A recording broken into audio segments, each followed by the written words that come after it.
नमस्कार, मी पंजाब डक.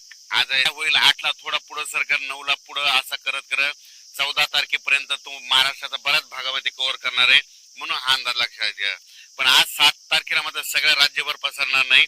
आज फक्त काय झालं, तळ कोकणातून ते पाऊस पुढे सरकारला आणि आज रात्रीपर्यंत बऱ्याच भागामध्ये मग काय होईल, सातारा, सांगली, सोलापूर, कोल्हापूर, अहिल्यानगर, पुणे, त्याच्यानंतर इकडे बीड जिल्हा, लातूर जिल्हा, धाराशिव जिल्हा, मराठवाड्यापर्यंत आज ते मदाल मारण आणि इकडे थोडी उत्तर महाराष्ट्राकडे काही जिल्ह्याकडे जाईल, म्हणून हे अंदाज लक्षात यायचा. पण आजपासून सगळे संपूर्ण महाराष्ट्रभर जाणार नाही. 7 पासून ते 14 तारखेपर्यंत दररोज वेगवेगळ्या भागात दररोज काय होईल, पुढे पुढे सरकार तो मान्सून प्रवास करणार आहे, म्हणून हा अंदाज लक्षात यायचा. काल देखील म्हणजे काल 6 जूनला देखील आमच्या परभणी जिल्ह्यामध्ये शेलू तालुका, मानवत तालुका, परभणी जिल्ह्यामध्ये मानवत ह्या भागामध्ये इतकं वादळी वाऱ्यानं शेतकऱ्याचं अतोनात नुकसान केलं. लाईटचे ट्रान्सफॉर्म उपटून पडले, त्याच्यानंतर सोलार उपटून पडले. म्हणजे इतकं वारं भयानक होतं की खूप मध्ये पाऊस पडला. आणि हे आमच्या इथली ही कसुरा नदी आहे, या कसुरा नदीला यात पाणी देखील आलं, इतका पाऊस झाला. म्हणून हे देखील तुम्हाला सांगू इच्छितो. राज्यात सर्व शेतकऱ्याला सांगू इच्छितो, पेरणी करताना शेतामध्ये जायचं, जमिनीमध्ये ईदभर ओल असेल तरच पेरणीचा निर्णय घ्या.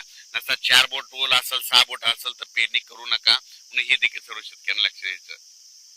आज 7 जून पासून महाराष्ट्रामध्ये बऱ्याच म्हणजे तळ कोकणातून म्हणजे कोकणपट्टीतून बऱ्याच भागामध्ये मान्सून काय होईल, प्रगती करण्यास सुरुवात होईल. मग तो काय होईल, सांगली जिल्हा, कोल्हापूर जिल्हा, सातारा जिल्हा, कोकणपट्टी, घाटमाता, त्याच्यानंतर तो अहिल्यानगर, पुणे, इकडे 2 कडा, आष्टी, त्याच्यानंतर बीड जिल्हा, त्याच्यानंतर धाराशिव जिल्हा, सोलापूर जिल्हा, त्याच्यानंतर इकडे परभणी जिल्हा, लातूर जिल्हा, नांदेड जिल्हा, हिंगोली जिल्हा, त्याच्यानंतर इकडे जालना जिल्हा, ह्या पट्ट्यामध्ये काय होईल, आज बऱ्याच ठिकाणी तो मान्सून प्रगती केलेली दिसेल, म्हणून हा अंदाज लक्षात यायचा. आज मात्र संपूर्ण महाराष्ट्रभर जाणार नाही, फक्त आज मात्र काय होईल माहितीये का, की मध्ये आज सुरुवात झालेली आहे. तर तसं तर रात्रीच बऱ्याच ठिकाणी पाऊस सुरू झालेला आहे. पण माझी शेतकऱ्याला विनंती आहे, शेतकऱ्याची पेरणी मी पहिल्यापासून म्हणतो की 3 टप्प्यात होणार आहे. 7 जून ते 14 जून मध्ये जर असा काही काही ठिकाणी पाऊस पडला आणि ईदभर ओल गेले तर त्यांच्या पेरण्या लागतील. त्याच्यानंतर काय होईल, 20 जून शेवटच्या आठवड्यात, जूनच्या 20 जून त्या 30 जून मध्ये एक पाऊस येईल, त्याच्यामध्ये पेरण्या होतील.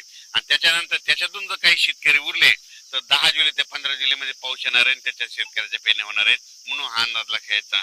अचानक वातावरण बदल झाला, मान्सूनचा पाऊस आहे. तुम्हाला सांगतो की लातूर जिल्हा एक त्यांच्या पेरण्या लागतील, कारण की काल देखील खूप पडला आणि आणखी तिकडे देखील आहे.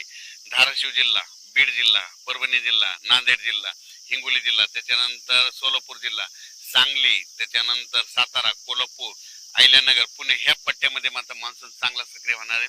त्याच्यानंतर विदर्भात पण काय होणार आहे, यवतमाळ जिल्हा, वाशिम जिल्हा, त्याच्यानंतर वर्धा, नागपूर, भंडारा, गोंदिया, चंद्रपूर, अकोला, अमरावती, बुलढाणा ह्या पट्ट्यामध्ये चांगला आहे मान्सूनचा पाऊस, चांगला सुरुवात करणार नाही आणि यांच्या देखील मात्र पेरणीला चांगला योग येईल म्हणून हे देखील लक्षात येतं.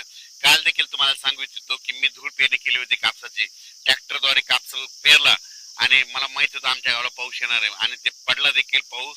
आणि आज आणि उद्या पडला की झाला आमचा कापूस निघत, ते निघाल्याच्या नंतर त्याचा देखील मी व्हिडिओ करणार आहे, म्हणून हे लक्षात घेत हे सांगू इच्छितो. आणि शेतकऱ्याला परत सांगू इच्छितो की शेतकऱ्याच्या पहिल्यापासून म्हणतो की 3 टप्प्यामध्ये पेरणी होणार आहे. एक पहिला 7 जून ते 14 जूनच्या दरम्यान जिथे जास्त पडेल त्यांच्या पेरण्या ईदभर ओल गेली, त्यांच्या पेरण्या सुरू होतील. 20 जून ते 30 मध्ये एक पाऊस पडणार आहे, त्यांच्या परत एकदा लागते.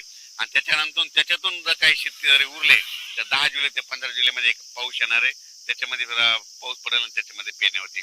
पण यावर्षी चांगला पाऊस आहे, सरासरी काय पिकाला लागल तसा आहे, दुष्काळ वगैरे काही पडणार नाही, म्हणून हा अंदाज सर्व शेतकऱ्यांनी लक्षात घ्यायचा. धन्यवाद.